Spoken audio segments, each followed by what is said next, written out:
Hi wrestling fans, thanks for clicking on the dreaded D Rose report. You probably already know by now since I'm putting this up so late, but sad to report that former WWE superstar Lance CADE, his real name is Lance McNaught, was found dead today. He was 29 years old and leaves behind two young daughters. CADE trained by WWE superstar Shawn Michaels in the late 90s at the Shawn's Wrestling Academy down in San Antonio, Texas. He had held the WWE Tag Team Gold with his partner Trevor Murdoch and had a brief run as Chris Jericho's protege during Chris's feud with Shawn Michaels a few years ago. And during the program, he was released after an incident on an airplane where CADE took too many painkillers and went and had a seizure on the plane, and was brought back to WWE Developmental last year though, but was never used on TV and was released again earlier this year. I didn't hear why he was released earlier though, but CADE spoke openly in several interviews about his sleeping pills. Said he had worked for independent promotion over in Japan over the past few years. World Wrestling Entertainment confirmed his death on their website. Says, of course, they usually do the same deal. WWE's informed Friday morning by Lance's father that he had passed away from apparent heart failure. And WWE extends its deepest condolences to the McNaught family. Mr. McNaught was under contract with in March of 2003 to October 2008, performed under the name of Lance CADE, returned to FCW in the developmental territory in September '09 and was released in April of 2010. Man, I hate to hear stuff like that going on, but no, I mean it happens in every profession, so it's always surprising who it happens to. Former WWE star Paul Burchell is now working a full-time job as a firefighter. WWE currently is spending around, this is a little inside information, around $692,000 per television taping. The first 6 months of this year, WWE spent $15,610,000 on producing movies for WWE Studio in the state of Louisiana.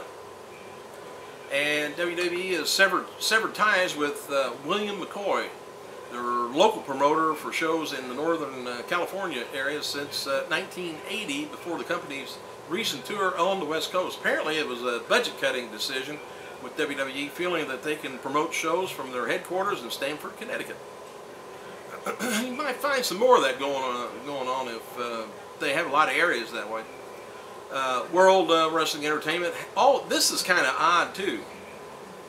I'll tell you why here in a minute. As soon as I get that rubbing my ear. World Wrestling Entertainment has suspended Taryn Terrell, also known as Tiffany. The wonderful little cheerleader, perky little thing. Anyway, this was following an incident earlier this week in San Jose, California. Hotel performers in a hotel that in San Jose, California, where performers were staying. The company sources claim that the incident was a domestic issue between Terrell and husband Drew Galloway, or we know him as Drew McIntyre, if you didn't know, which led to police being called to the scene. There are conflicting reports over whether Terrell was arrested by the San Jose Police Department. The Terrell, who was scheduled to wrestle at Sunday's SummerSlam pay-per-view, was sent home by management following the incident. WWE's not publicly, not acknowledging any of this, but not acknowledging her suspension or possible change at the event. They may later, I'm not sure, they ain't gonna say it's what the problem was, but they'll just maybe say she's suspended or couldn't show up, sick, whatever. But why she got sent home is kind of odd to me. I mean, maybe he had an injury to him, and that's what did it. Whew. Odd things go on in the world of wrestling, isn't it? The idea of John Cena turning heel at Sunday's SummerSlam pay-per-view has at least been discussed in recent creative meetings. My ideas are being talked about for the Kane versus Rey Mysterio matches at SummerSlam, and we know that The Undertaker is booked for an angle at the show. So we may have Taker showing up. We may have John Cena turning heel. It could be kind of interesting, maybe. All right, one other idea under discussion for the casket match was to be brought to the ringside at the end of the match, where either Kane or Ray was about to be thrown in, and Undertaker would come out and attack Kane to kick off their feud. I think they've done that before. I don't know about going after Kane, but I think Undertaker's popped up out of the casket many a time. Alright, apparently Rob Van Dam lost the World Heavyweight title and is taken off because he has signed a contract with TNA for a specific number of dates this year, and partially because of using him on live events. They're now running low on the number available for 2010 dates, so he's going to let somebody else carry the strap for a while. I'm not sure how many dates there are. Sometimes there's only like maybe 150 dates or 100 in the contract. So if they go over that, they'll be just wrestling for free. Don't want to do that. TNA chose to have RVD take some time off with an injury angle to hold the current tournament for the world title, to have some sort of a build-up for his return. Former WWE diva Crystal Marshall is listed as #6 hottest fitness model in the world by Asylum website. Marshall won the 2009 USA Bikini Championship and is now a IFBB professional in the bikini competition world. And if I had a picture, I would love it. I'd show it to you if I don't tear it up. In the interaction between Tamina and Santina Marella on last Monday's Raw was done to set up a feud with the Usos and Santina and Vladimir.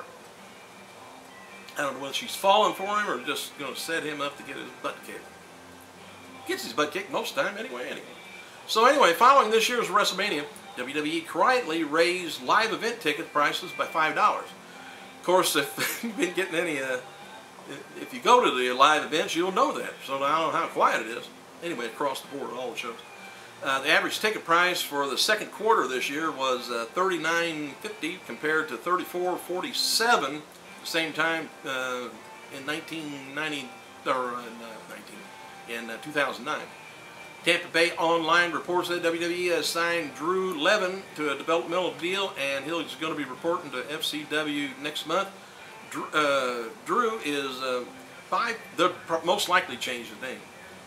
He's 6'5", 292 pounds, spent 4 years playing football on the Florida International University offensive line, and graduated with a degree in Parks and Recreations. Drew briefly signed to NFL Miami Dolphins with a few others undrafted rookies, I guess. He also did amateur wrestling in high school, finished senior year with a record of 33-4, 23 pins. While in college, Drew trained with jiu-jitsu and other forms of MMA, and he's said to be following and saying those skills stepping up in the world of pro wrestling. He says it helps tremendously, but at the same time, I'm walking in a whole different animal here. He said, I'm going to be in the process of watching films, watching guys in front of me like Husky Harris, and it helps to watch guys and see what I have to do to go to the next level. One thing is not watch Husky Harris. How's that? Stevie Richards is working with TNA to start streaming live events on their websites, not knowing whether it's going to be free or paid events. Eric Bischoff and Jason Hervey is co-producing a show called Lay It Down with Yama Washington. I don't know who that is. It will be a music talk show hosted by rapper CeeLo Green on the Ruse Network. As noted before, Ring of Honor star Roderick Strong was then back and worked the TNA Dark Match. Word is that Strong looked great in the ring and was over with the crowd, but some felt he didn't show enough personality. You need just about as much as that as you do wrestling skills anymore, or being an acrobat. It was reported earlier today that former WWE Shawn Michaels and his wife have opened up the fun center, which I was telling you about. Their WWE is accepting bookings for birthday parties for a mere $5,000. Hello! Heartbreak Kid will visit your birthday party, take photos with the guests, as well as sign autographs. What about the wife?